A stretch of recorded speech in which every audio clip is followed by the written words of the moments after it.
Un saludo en el nombre de nuestro Señor.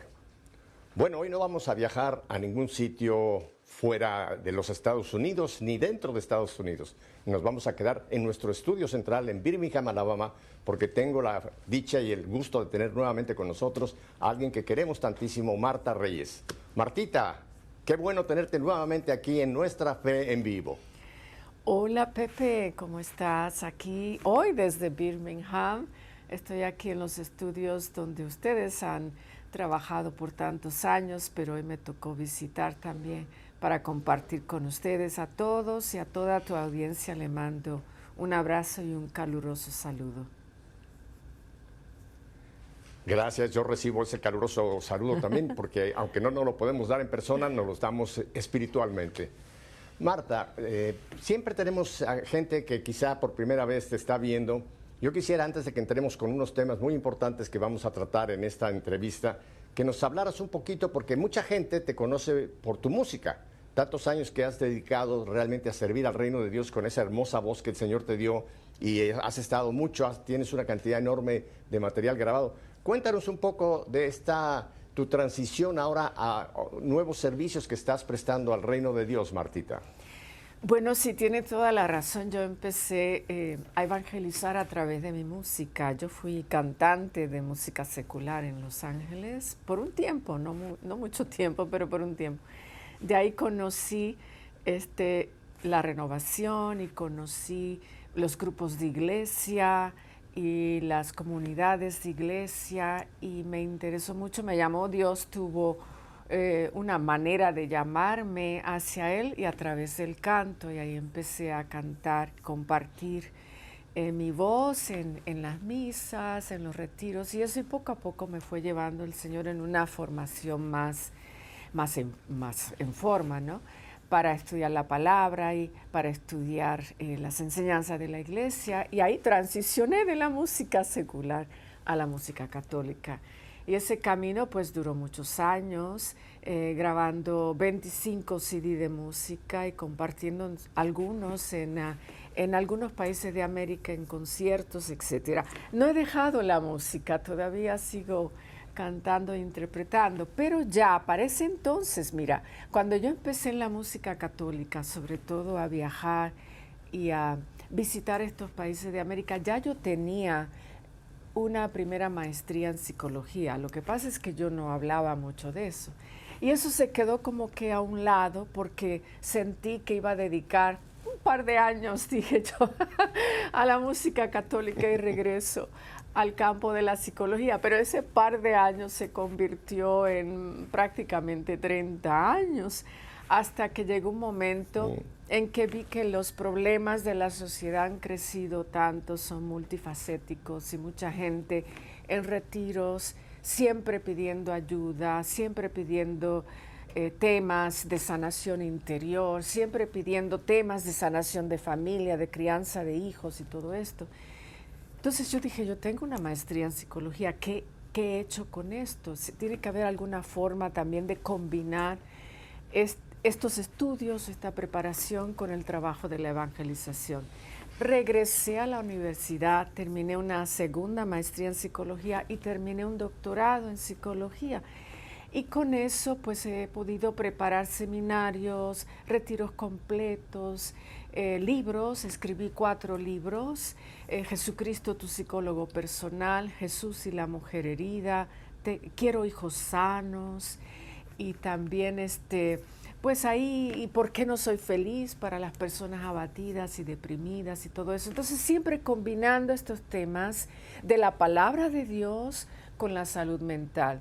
De ahí también he desarrollado una organización no lucrativa que se llama la Fundación Osana, y a través de esa fundación, conjuntamente con un grupo de psicólogos católicos que he ido conociendo y reclutando para juntos colaborarnos, he podido compartir talleres y congresos de sanación de familia, sanación interior en muchos lugares de Estados Unidos, sobre todo. Entonces ha sido un proceso, un camino, pero ahora pues sí, dedicándonos a esta combinación de la palabra de Dios, que es luz y fuente de vida, y conocimiento eterno, que es el arsenal de la sabiduría del universo, la palabra de Dios, con estos otros conocimientos y ayudas humanas que también, pues como que combinadas, todo se potencia y nos ayuda a llegar a más personas y más lugares. También tengo programas de radio, programas de televisión, o sea, siempre ha habido una manera de llevar el mensaje a los demás y a todo el pueblo en general, sobre todo al pueblo hispano, porque aunque he vivido en California 50 años ya, siempre me he quedado con el pueblo hispano, trabajando con la comunidad de habla hispana y siento que siguen las necesidades y siguen las maneras de canalizar este trabajo y este esfuerzo hacia nuestra comunidad hispana de todo Estados Unidos y otras partes de América. Bueno, para que la gente te ubique en cuanto a tu nacionalidad, hablando de California pensarán que eres mexicana, pero no, Martita es una gran puertorriqueña. Así que es. Ya no tiene el acento puertorriqueño, pero me aseguro que sigues comiendo arroz con gandules y todo ese puedes riquísimo estar seguro. Variedad de platos. Eso no lo suelto y cada vez que viajo estoy tratando de ubicar dónde está el restaurante puertorriqueño o cubano, porque la comida se parece, porque si esa comida no se deja. Siempre voy a Puerto Rico, voy en promedio cada año, excepto en tiempos de pandemia, pero cada año voy. Allá también doy retiros y seminarios y comparto mucho. Tengo poquita familia allá, pero todavía están allá. Entonces tengo muchos lazos con mi isla, con mi país de origen. No claro rompes tus raíces por nada del mundo, eso es importante. No, Hay que mantener nuestras raíces y tradiciones y combinarlas con las otras en este país que es una mezcla de inmigrantes de tantas partes. Una pregunta, Martita, y como sigues tú con la música, o sea, cantas todavía, en estos retiros que a veces das en diversas partes de Estados Unidos, otros lugares, ¿combinas la música con tus conocimientos en psicología católica o no los mezclas? No, sí los mezclo. Antes cantaba, por ejemplo, 5 o 6 canciones y un mensaje de 20 minutos, porque también regresé a la escuela a estudiar la palabra de Dios en institutos bíblicos, en seminarios. Fui a Israel varias veces, al Instituto Tantur, para estudiar la palabra de Dios. Y la palabra de Dios me apasiona, encuentro en ella todas las bases, todo el conocimiento que necesitamos, pero también combino ahora, canto una canción o dos durante el tema o antes del tema o después del tema y me dedico a predicar la palabra de Dios o a compartir estos temas tan importantes y tan relevantes para estos tiempos, sobre todo crianza de hijos, sanación de matrimonio, sanación de corazones heridos. Así que trato de hacer una combinación. También encuentro que la música es un instrumento sanador poderosísimo, porque también nos ayuda emocionalmente a conectarnos, como también hay canciones que son fuertes, oraciones, y canciones que llegan al corazón herido y que empiezan como que a calmar ansiedades y también como que le ayudan a las personas, a los oyentes, como que a comunicarse con Dios de una manera interesante, con un canal directo que es de corazón a corazón. Así que la música también es muy sanadora. Siempre trato de combinar, aunque sea 1 o 2 canciones, antes o después de mis temas, para ayudarnos a profundizar. Yo no soy un experto en música en absoluto, pero creo que la música actual, la música secular, no hablo de la música religiosa, hablo de la música secular, creo que ha dejado de ser música. Yo lo que luego escucho que están escuchando los jóvenes o adultos, ese ruido, esos tamborazos, mucha de la música con unas letras totalmente obscenas. Creo que la música actual, habrá excepciones desde luego, pero creo que la música actual la está usando también el enemigo para introducirnos muchos mensajes y muchas actitudes que pueden ser respuesta a esa música. ¿No crees que esta música actual que usan sobre todo nuestros jóvenes y nuestros niños a veces es peligrosísima, Marta? O sí, fíjate, mira, hace 30 años analizábamos el efecto de la música rock metálica con sus mensajes a veces directamente satánicos, la verdad. Ahora estamos viendo que la música bailable muchas veces, o la música que se escucha en clubes nocturnos o en conciertos de hispanos famosos, también toda como que suena igual, toda se basa en el ritmo, en como que producir cierta alteración neurológica en las personas, o sea, desde un análisis psicoanalítico, podemos ver que se está usando ahora la música no para implantar o insertar mensajes subliminales, sino mensajes muy claros y muy precisos y muy al blanco de la mente de los que escuchan, de como que sobreexaltar las emociones, sobreexaltar la neurología, la neuroquímica en los seres humanos y para los que escuchan la música desde un punto artístico, pues no le encontramos sentido, porque te dije, todo suena igual y todo es ruido y todo es ya como que exagerado. Entonces, siempre nos da nostalgia esos cantos de ayer que tienen por lo menos una poesía rica, hermosa y la de hoy como que esta falta de todo eso lastimosamente. Hacen falta más poetas, más poetas en estos tiempos y más artistas dedicados al arte, no solo al ritmo o no solo... Y muchas veces son los mismos productores que dicen esto vende más, esto es lo que vende en estos tiempos. Entonces está el dinero detrás de todo esto, lo comercial, lo que más suena a ser un producto comercial en estos tiempos, pero que a la vez genera lo mismo y lo mismo y lo mismo, y ahí nos quedamos estancados. Eso es una lástima, porque es una deformación del arte, es una deformación de lo estético, de lo bello. El ser humano, como seres humanos, necesitamos ser agradecidos, necesitamos ser grandes consumidores de la belleza, eso nos anima, eso como que toca la fibra sensible de nuestro corazón. Y cuando vivimos en un mundo ausente de belleza, que para ver algo bello tenemos que montarnos en el carro y a buscar la primera cascada o el primer lago, el primer río, se supone que estemos rodeados de belleza, que esté asequible fácilmente y directamente a los sentidos. Pero cuando el mundo está ausente de la belleza, pues las emociones del ser humano se van marchitando y nos toca regresar a la estética y a la belleza.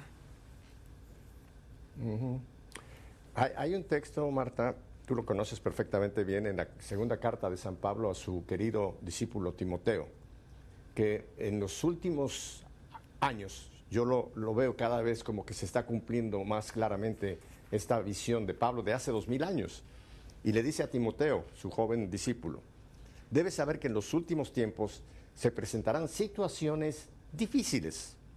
Los hombres serán egoístas y amigos del dinero, fanfarrones, arrogantes, injuriosos, desobedientes a sus padres, ingratos, no respetarán la religión, incapaces de amar, implacables, calumniadores, incontrolados, inhumanos, hostiles a lo bueno, traidores y atrevidos, vanidosos, más amigos del placer que de Dios, aunque aparentan ser muy religiosos, pero rechazan sus exigencias.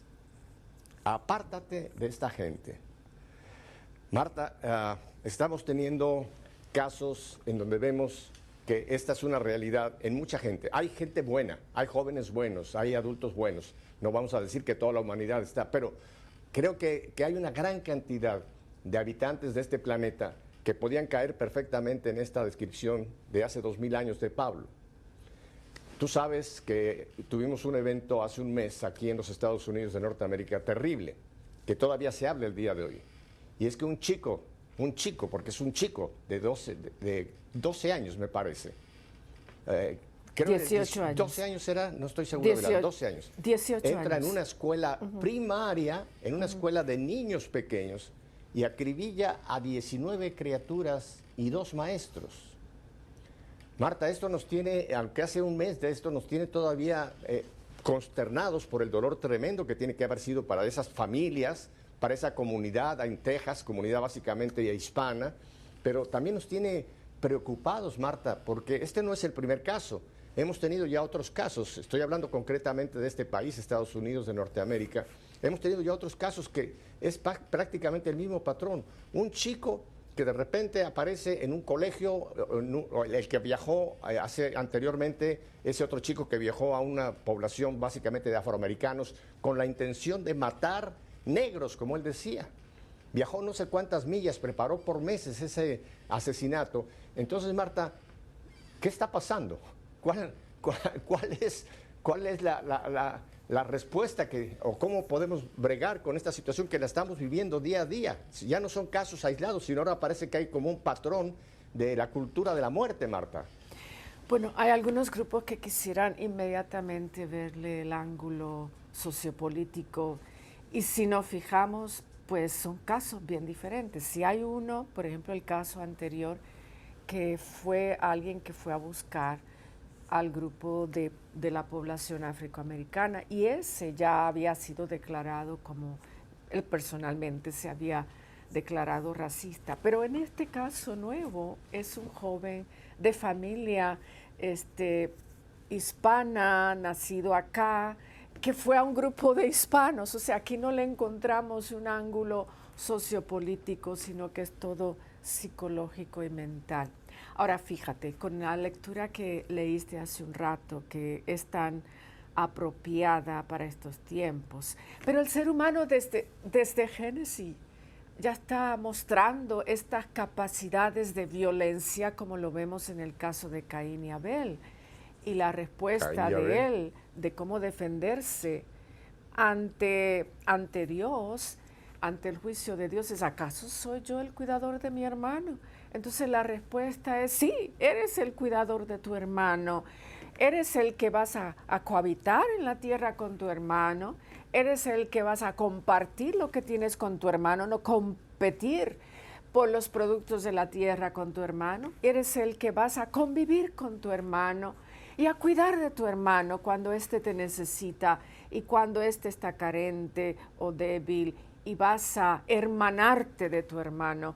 Entonces, esa respuesta sigue siendo hasta el día de hoy y a través de la historia de la humanidad no hemos conocido ni siquiera 100 años consecutivos de paz. Siempre hay algo en el ser humano que como que despierta o activa sus peores instintos. Y ahí es donde viene la palabra de Dios y el evangelio de amor para cambiar la naturaleza humana. Como también dijo Pablo, que seamos y que vivamos con la naturaleza de Cristo, a quien Dios llamó, pues determinó en esa persona un cambio de naturaleza. Quiere a través del Espíritu Santo infundir e impartir una naturaleza diferente para que no sean los instintos humanos los que siempre estén activos y activados tan fácilmente. Entonces, en este caso que vemos del joven de hace unas semanas, un joven de 18 años, había dejado la escuela, los papás ya no podían con él, vivía aparentemente con la mamá, quien es drogadicta.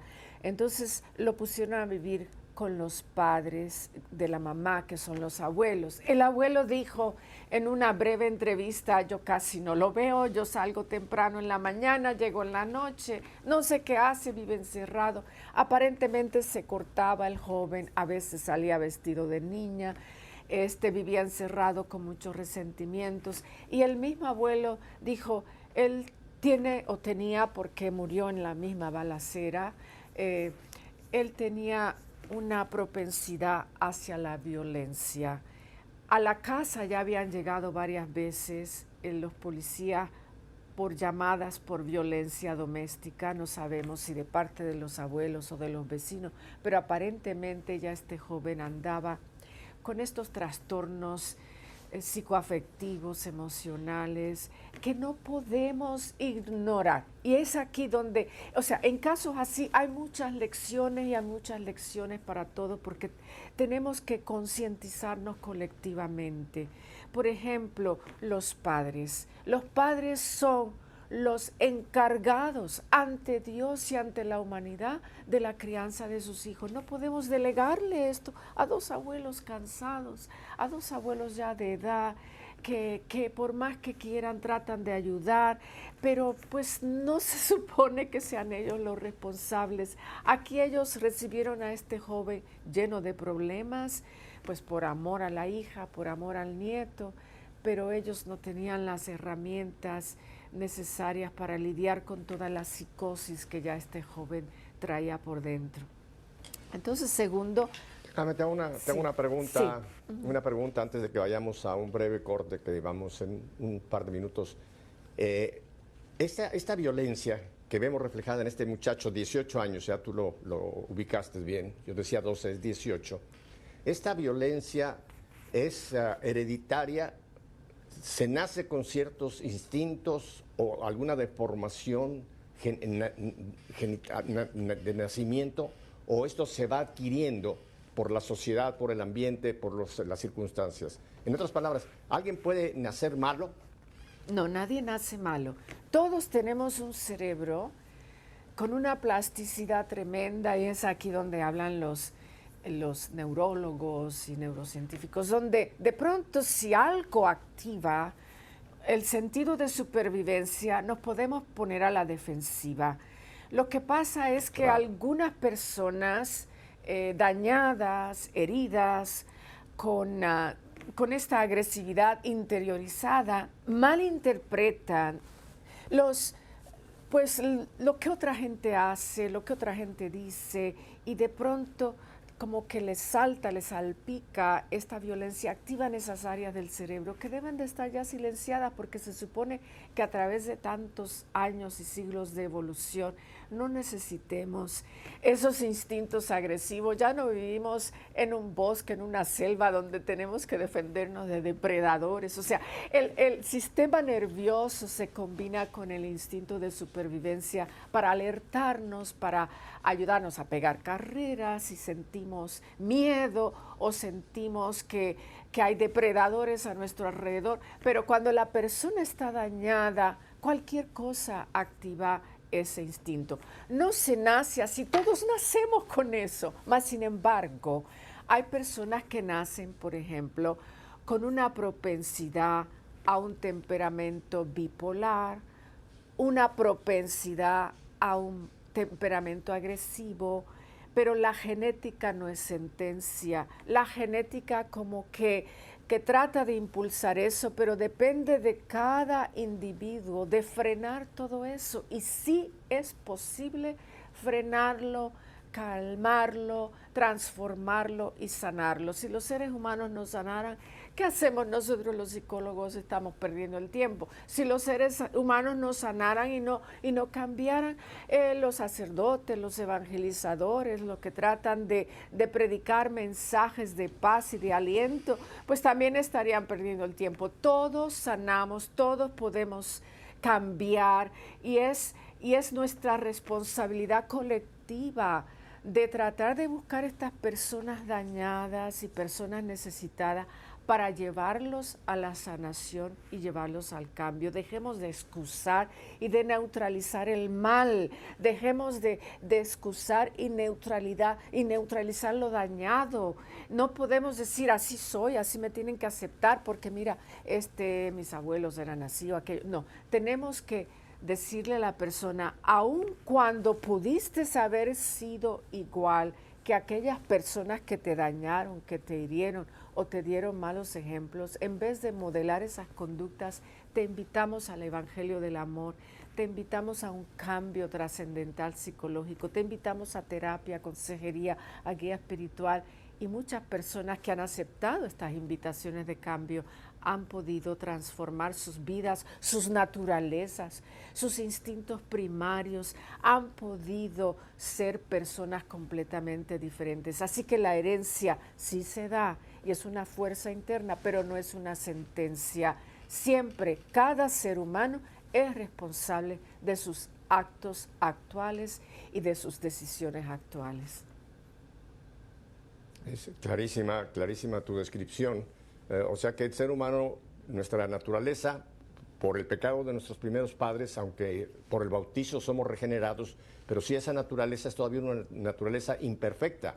No somos perfectos hasta que lleguemos ya a la vida eterna, que ya será otro nivel totalmente de existencia, ¿no? Pero mientras es la vida humana, están en nosotros estos instintos o estas posibles tendencias que tú has dicho muy bien, pueden y deben de ser controladas, ¿no? Es lo que San Pablo también creo, Marta, cuando habla mucho del hombre viejo y el hombre nuevo, ¿no? Ese hombre nuevo no va a ser el hombre ya glorificado, sino todavía aquí en la tierra podemos hacer este cambio de este hombre viejo con sus malos instintos, hacer que estos instintos controlados sean este hombre nuevo que es el que tenemos que, el llamado a la santidad que nos ha dicho tal iglesia desde siempre, ¿no? El ir trabajando constantemente, porque la santidad no es estar en un altar canonizado, la santidad es vivir la fe en todos los aspectos de mi vida. O sea que sí es posible matar a ese hombre viejo, valga la palabra, aunque es una palabra no muy buena, acabar con ese hombre viejo para permitir a ese hombre nuevo que vaya siendo el que vaya moviéndonos en la vida, ¿verdad, Marta? De eso se trata la transformación en Cristo, de eso se trata, de cambiar nuestra naturaleza humana y revestirnos de la naturaleza de Cristo. Ante cada reto en la vida, ante cada decisión, preguntar en oración. Y aquí necesitamos el Espíritu Santo, que es el conocedor de los pensamientos de Dios, ¿cómo no va a conocer los nuestros? Yo digo que el Espíritu Santo es el ayudador de los psicólogos también, porque sobre todo de los católicos, porque ahí es cuando le pedimos al Espíritu Santo revelación. Revelación de lo que hay en ese corazón, revelación de lo que hay en esa mente, porque la mente es un laberinto donde ese ser humano desde que estaba en el vientre de la madre hasta el día de hoy ha caminado por esos laberintos de la vida y ahí se han escondido reservas y depósitos de ira, de heridas, de rebeldías, etcétera. Entonces, cuando algo allá afuera lo activa, y ahí donde voy a la segunda parte de este tema, ¿qué hay allá afuera que está activando toda esta ira que se supone que sea silenciada en los seres humanos, o sea, callada y controlada y domada como cuando se doma un animal salvaje? Así hay que domar estas iras en reserva. Allá afuera hay eventos y hay mensajes que están despertando todo eso. Hay acceso fácil a todo tipo de información y no son informaciones custodiadas por la verdad, no son informaciones custodiadas o dichas por maestros de la verdad, sino cualquiera que agarra un micrófono, tiene una gran plataforma y hoy día se dan muchas fuerzas combinadas para crear lo que se llama la tormenta perfecta, que es los medios de comunicación, aquellos que antes estaban escondidos, ahora están aquí a la intemperie, hablando de lo que sea, suscitando y provocando lo que sea, y nuestros jóvenes sin supervisión tienen acceso a toda esa información. Vamos, Marta, a un brevísimo corte, pero volvemos porque ahora nos vas a ampliar cómo podemos nosotros buscar ayuda y qué tipo de situaciones son las que se están dando, que a gritos se están pidiendo que se haga algo para tratar de frenar este desenfreno en que estamos. Quédese con nosotros, volvemos Marta Reyes y yo en un momento.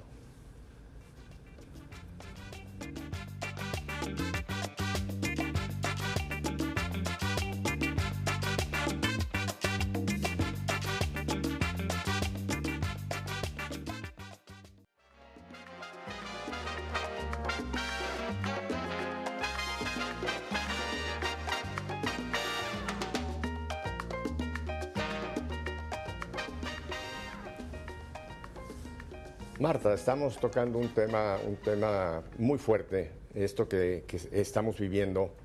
Yo quisiera que ahora tú nos explicaras cómo es posible que un muchacho de 18 años cometa esta situación y estemos casi todos pensando de que él es el único culpable. Desde luego, él fue el autor, pero tú lo has descrito un muchacho ya con muchos trastornos, con muchas complicaciones en su actuar. Ya no era un ser libre en el sentido pleno, sino estaba ya muy motivado por cosas que no debían ser. Pero siempre pensamos en el agresor, pero yo creo que aquí nosotros como padres, como abuelos, tenemos también que tener un mea culpa, porque ese chico vivía en un ambiente. Y toda nuestra juventud es en ese ambiente donde o se les ayuda o los dejamos que todo esto pues influya en sus vidas. Mira, tengo una cita que tú la debes conocer perfectamente bien en el Deuteronomio capítulo 6, versículos 6 al 7. Y le habla a los padres. Dice, y estas palabras que yo te mando hoy estarán sobre tu corazón y diligentemente las enseñarás a tus hijos y hablarás de ellas cuando te sientes en tu casa, cuando andes por el camino, cuando te acuestes y cuando te levantes. Quiere decir que la educación que un joven, un chico debe recibir es 24 horas al día. No es un momento determinado, sino tenemos que estar continuamente ayudando, sobre todo a la juventud que van en este desarrollo, a poder entrar rápidamente en lo que es la verdad y no vivir a base de las influencias. ¿Qué te parece este texto y qué nos dices de la responsabilidad que tenemos los padres o los abuelos? Mira, ese texto que acabas de leer, que yo lo uso mucho también en retiros de familias o en seminario, y en algunas ediciones bíblicas dice, estas palabras mías, grábalas en tu mano y en tu frente. Porque, y hasta el día de hoy, cuando vemos un bar mitzvah, esta ceremonia donde los judíos como que consagran a sus hijos a los 12, 13 años de edad, le ponen como una tirita en el brazo y en la mano que contiene un pedacito de la palabra de Dios y le ponen otra en la mente con el resumen de la Torá aquí en la cabeza. ¿Por qué? Porque en otras palabras, lo que este versículo también nos quiere indicar que todo lo que tú hagas, que primero pasa por tu mente, por tu pensamiento, antes de ser una acción, o sea, por tu mente tiene que estar, y en tu mente la palabra de Dios, siempre aquí. Por eso ellos se ponían esto y todavía se lo ponen en el Bar Mitzvah. La palabra de Dios en tu mente para que las acciones de tus manos o los actos de tu vida estén pues como que monitoreadas, supervisadas, prismadas por la palabra de Dios. Mientras la palabra de Dios esté en el centro del alma y de la mente y del corazón humano, entonces ahí ya tenemos un sistema de autocensura, y es lo que muchos jóvenes no tienen hoy día, este sistema de autocensura, porque los padres no están con ellos y no pueden estar con ellos 24/7, 24 horas al día ni 7 días a la semana. Pero cuando tú les entregas a ellos este sistema de autocensura, la vigilancia de Dios, el amor y el temor de Dios, entonces ellos podrán por lo menos tener más herramientas para calibrar sus emociones y calibrar sus acciones. Sabes que entre el pensamiento o el sentimiento y la acción hay por lo menos 7 segundos. Esto ya ha sido medido de alguna manera por estudios psicológicos. Hay 7 segundos por lo menos, muchas veces hay mucho más. Pero podemos detenernos, podemos calmarnos, podemos tomar otras decisiones y discernir otras reacciones y expresiones a este montón de sentimientos que se nos quieren disparar por las heridas que llevamos adentro o por reacciones a heridas que otros están provocando. Entonces, cuando no tenemos la palabra de Dios y no tenemos religión en nuestra vida, y este es el común denominador de todos estos eventos que hemos visto en estos últimos tiempos, el común denominador es no hay religión. Entonces, cuando no hay religión, lo que está a relieve y a flor de piel son las heridas del ser humano. El ser humano necesita a Dios en su vida. Los padres de familia, los abuelos, todos los adultos alrededor tenemos que vivir en una conciencia colectiva. Cuando vemos a alguien que está expresando algo incorrecto, algo inapropiado, algo peligroso, no nos callemos, ni no nos crucemos de brazo. Alguien dijo, un sabio dijo, pues el mal crece cuando los buenos se callan, cuando los buenos no hacen nada, ahí el mal crece. Entonces tenemos que sentir este sentido de responsabilidad colectiva, de ver que si alguien ya está mostrando o dando señales de violencia, por ejemplo, agredió a un gatito, a un perrito, al hermano, ya le falta el respeto a los padres, ya trata de atacar a los padres.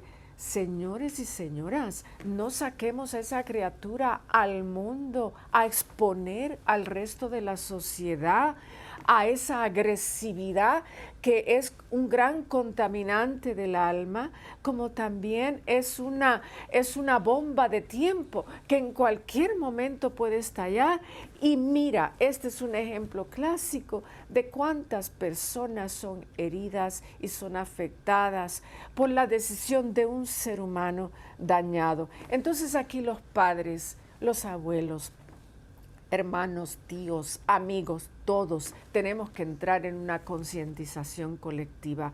Yo sé que el culpable es el agresor, pero todos aprendamos la gran lección. Aprendamos la gran lección como familia y como sociedad. Tenemos que supervisar a estos jóvenes más de cerca. Cuando veamos señales de encierro, este joven se la pasaba encerrado. O sea que pocos amigos aparentemente tenía, pero de vez en cuando mandaba un texto donde expresaba su violencia interiorizada. Toda violencia interiorizada está a ley de segundos o minutos o horas para convertirse en una violencia exteriorizada. Entonces tenemos que vigilarlos, tenemos que encauzarlos, tenemos que concientizarlos, tenemos que sanarlos a través de terapias, a través de educación religiosa. Es una empresa total que abarca todo y que como padres y abuelos y responsables de estas criaturas es un trabajo constante. Ya no podemos decir estoy cansado, ya no podemos decir no sé cómo hacerle, ya no podemos decir pues le delego la responsabilidad a otro. No podemos. Estas criaturas son nuestra responsabilidad y si sabemos que algo o dan indicio de que están dañados y que pueden verdaderamente pues hacerle daño a otras personas, a una noviecita, a un amigo o lo que sea, tenemos que hablar y tenemos que intervenir lo antes posible. Tú que das tantas charlas, seguramente también lo has mencionado mucho, un documento de San Juan Pablo II, Familiares Consorcio. Y hay un párrafo, creo que es el número 14, que me parece importantísimo incluso al día de hoy.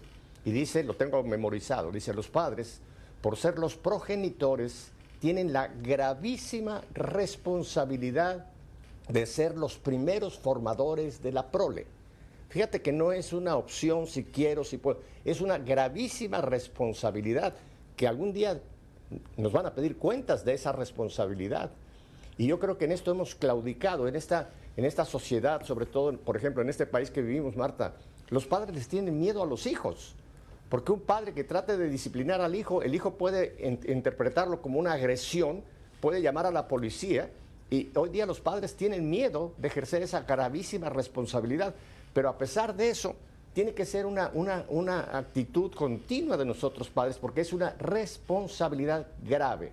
Mira, uno a este texto que también tú lo conoces en Proverbios 22:6. Educa al muchacho en el buen camino, cuando envejezca no se apartará de él. Marta, yo te quiero pedir que nos expliques esto. Muchos de estos jóvenes están saliendo de esa época que hay una transición entre la niñez y la adultez, que es lo que llamamos la pubertad.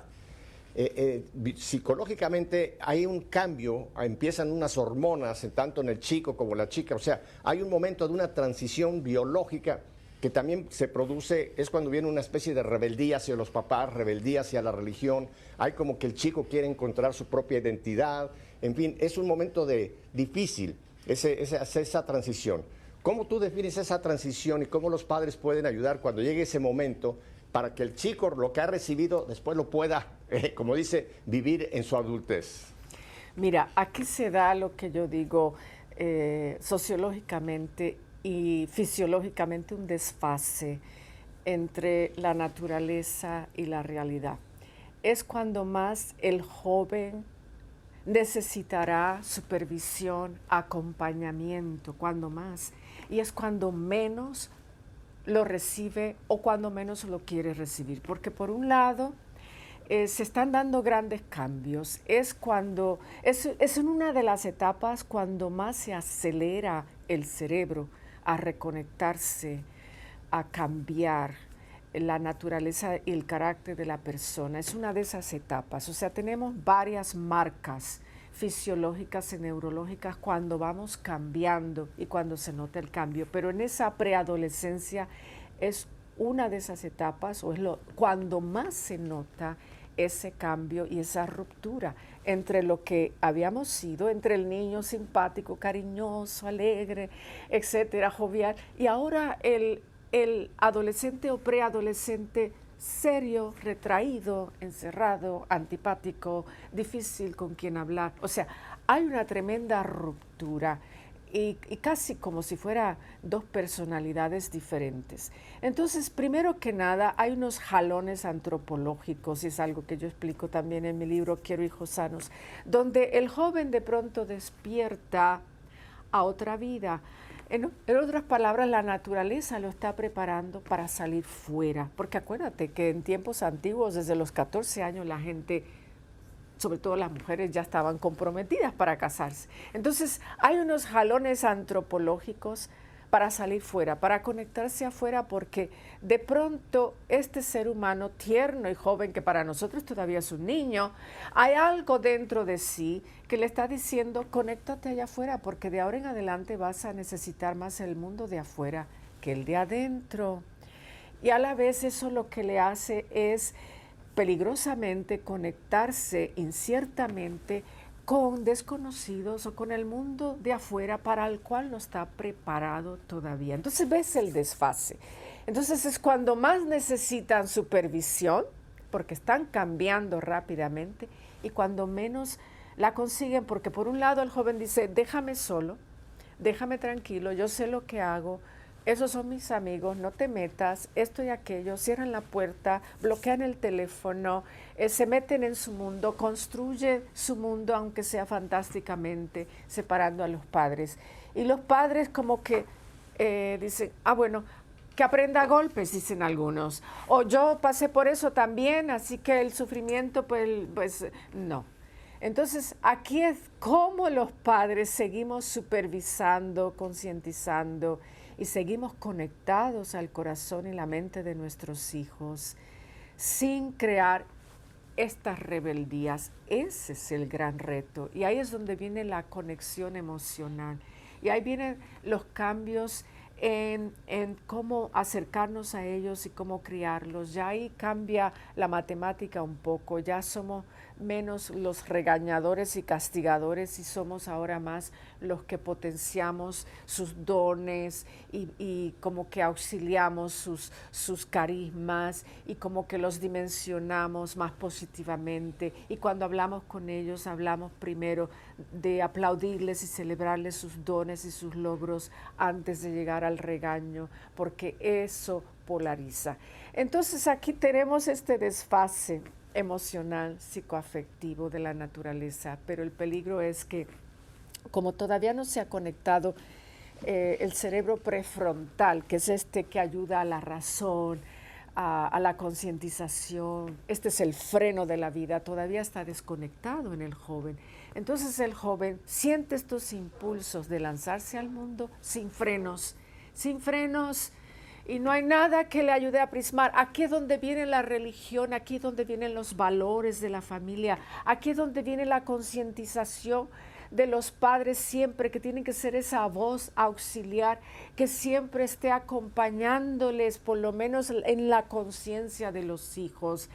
Y aquí es donde vienen estas conexiones emocionales, donde siempre tienen que haber puertas abiertas, donde los hijos siempre tienen que sentir que en cualquier momento puedo venir donde mi mamá y donde mi papá, hablarles de lo que sea, sin esperar el regaño, sin esperar el rechazo, sino más bien esperar la apertura y la comprensión. Entonces aquí tiene que cambiar la dinámica, tiene que cambiar la matemática emocional, tiene que cambiar el tipo de diálogo, tiene que cambiar el tipo de acercamiento. No es soltar y entregárselos en bandeja de plata al mundo, que aprendan así como yo aprendí. No, sino que estar de cerca, aunque aparentemente, entre comillas, estamos de lejos y estamos permitiéndoles crecer. Nunca perder la cercanía. Yo siempre digo, desde que le permitimos a un hijo a cualquier edad faltarle el respeto a un padre o una madre, ya empezamos a perder la autoridad moral sobre su vida. Entonces ya no nos escuchan, ya nos hemos descalificado como autores morales de su vida, como codificadores morales de su vida. Entonces tenemos que regresar al orden jerárquico del hogar, a enseñarle a los jóvenes, a los niños y a los jóvenes, que los padres son los que deciden. Mientras sean ustedes menores de edad, los padres son los que deciden. Porque aunque confiamos en ustedes, no confiamos en el resto del mundo. Y aunque tengamos mayores de edad viviendo en la casa, aquí hay orden, aquí hay reglas que se cumplen. No me importa si tienes 8 años o 80 años, si vives en mi casa, vive bajo las reglas de mi casa. Entonces todo eso hay que combinarlo. Por eso tenemos que los padres siempre estudiar, siempre prepararnos, siempre concientizarnos con los mensajes de la vida, saber qué responderle a nuestros hijos cuando vienen con sus disparates. La marihuana no hace daño, esto, todo el mundo está haciendo aquello, todo el mundo está haciendo lo otro, la ideología de género. Cuando vengan con esas ideas disparateadas que las reciben del mundo, que nosotros sepamos cómo responder, que no nos agarren fríos ni en seco, sino ya con una información ya calibrada en nuestro interior, que estemos en cualquier momento esperando la pregunta o el reto para saber cómo responderles. El ser padre y madre es un compromiso de por vida y no podemos vivir paternidades ni maternidades cansadas ni agobiadas, sino comprometidas a tiempo completo. Marta, hay un documento por allá, Lumen Gentium, Gaudium et Spes, del Vaticano II, del año 65, que mencionaba que la gran tragedia de nuestro tiempo es el divorcio entre fe y vida. Yo creo que esto se aplica a muchos matrimonios. Hay un divorcio entre fe y vida, y muchos padres no son testigos. Evangelio Nunciante dice que el mundo está cansado de maestros, que lo que el mundo necesita son testigos. ¿No crees tú que la primera formación o esta crianza de los hijos tiene que empezar por el testimonio de papá y mamá? O sea, que estén viviendo su fe para que puedan transmitir su fe, porque si no va a ser una incongruencia. Si no, el joven va a decir, tú me dices esto, pero no haces lo que me dices. Entonces le creamos más un conflicto. Es importantísimo que nuestra actitud sea una actitud testimonial de lo que después queremos transmitirle a nuestros hijos. ¿No te parece, Marta? Pues San Pedro lo dijo en una de sus cartas: mujeres, ustedes van a ganar a sus maridos con el ejemplo. Y ahí tenemos el poder del ejemplo, de modelar estas conductas. Hay padres que dicen, no le grites a tu mamá, sin embargo lo escuchan a él, gritarle a su esposa. O hay padres que dicen, aquí no quiero que bebas, ni que fumes, ni que esto, pero lo ven a él pasado de sus copas o en borracheras también. Entonces, modelar la conducta, ahí es donde está el poder del ejemplo y el testimonio de vida, es lo que más convence. El mensaje lo tiene cualquier mensajero, pero el testimonio, ahí es donde el mensajero y el mensaje se hacen uno. Cuando le retaron a Jesús en la sinagoga de Nazaret, ¿y por qué nos dices estas cosas? ¿De dónde viene tu poder y tu sabiduría? ¿Acaso no eres el hijo del carpintero? Aquí quisieron desasociar el mensaje de la naturaleza y de la esencia del individuo o del maestro o del rabino. Entonces ahí quien se presentó no fue el hijo del carpintero, fue el hijo del Altísimo. Entonces no pudieron reconocer en él al hijo del Altísimo. Entonces la capacidad del mensaje depende de la capacidad del mensajero, de presentar y de combinar su naturaleza divina y espiritual con el mensaje que quiere presentar. Entonces, si yo todavía tengo áreas que sanar, debilidades, vulnerabilidades, yo tengo la responsabilidad social, humana y familiar y espiritual de ir sanándome en la vida, porque yo no puedo criar hijos sanos si yo estoy enfermo, yo no puedo criar hijos alegres si yo estoy deprimido. Hay muchos estudios también últimamente sobre el impacto de la depresión de la madre sobre los hijos. Hay estudios que incluso han declarado que hay un síndrome, el síndrome de la madre triste, que se refleja en muchos hijos porque la madre está, de ella emana esta tristeza, este desgane o desgano, este cansancio, este abatimiento, que aunque no diga nada, pero se le refleja en su mirada, en su rostro, en su manera de caminar, en su postura, en su lenguaje no verbal, y los hijos están captando como esponjas todo eso. Entonces somos responsables cada cual de nuestra sanación, no solo porque queremos estar tranquilos y felices, sino porque todo esto afecta a los demás y sobre todo a nuestro hogar. Nosotros tenemos que como adultos vivir sanos y buscar constante sanación. Es una responsabilidad de por vida que no se acabará nunca. Mientras estemos vivos hay algo de que sanar o hay algo que superar. No solamente por nosotros, porque queremos llegar a las puertas del cielo o porque queremos que Dios nos perdone o queremos vivir tranquilos, sino porque tenemos que tener esta conciencia de que lo que yo digo, lo que yo hago, lo que yo reflejo, lo que sale de mí, ese comunicado de vida también afecta a mis hijos y a mis seres queridos. Entonces el ejemplo es sumamente importante porque es el mensaje más fuerte que podemos dar y más convincente que podemos dar. Palabras bonitas, cualquiera se las memoriza, cualquiera las dice, cualquiera las prepara, cualquiera las almacena en su cabeza, pero el ejemplo de vida es el mensaje más coherente y más consistente que podemos comunicar. Marta, el tiempo se nos ha ido, me quedan un par de minutitos. Los 4 libros que tú has escrito están disponibles en alguna de las, por ejemplo, Amazon, aunque nosotros no tenemos comisión con Amazon. ¿La gente puede adquirir tus libros a través de Amazon? Pueden ir a libros de Marta Reyes, ahí hay un par de libros en Amazon, sobre todo Quiero hijos sanos. Y como estamos hablando de este tema, yo quiero recomendar ese libro, Quiero hijos sanos. Si lo buscan por el nombre del libro, Quiero hijos sanos, ahí lo encuentran. O si lo buscan por libros de Marta Reyes, ahí van a encontrar Quiero hijos sanos y Jesucristo, tu psicólogo personal. Como también en martareyes.com, cuando caminan y navegan en mi página, ahí van a ver los libros con sus portadas y ahí está la lista de librerías a donde pueden llamar o conectarse virtualmente con las librerías que tienen estos libros. Pero sobre todo para estos tiempos yo recomiendo mi libro Quiero hijos sanos, porque ahí pues no solamente trato de presentar las enseñanzas de psicología, técnicas, herramientas, pero también la palabra de Dios y las enseñanzas de nuestra iglesia para criar hijos sanos en este mundo. La pregunta, como muchos han dicho, no es qué clase de mundo le entregamos a nuestros hijos, sino qué clase de hijos entregamos al mundo. Martita, y la gente que quiera, pues ya me diste la página, pero la gente que quiera conocer más de tu material, tu página es martareyes.com, así de sencillo. Marta juntito, con H. Marta Reyes con Y. Ajá. Y Marta Dime.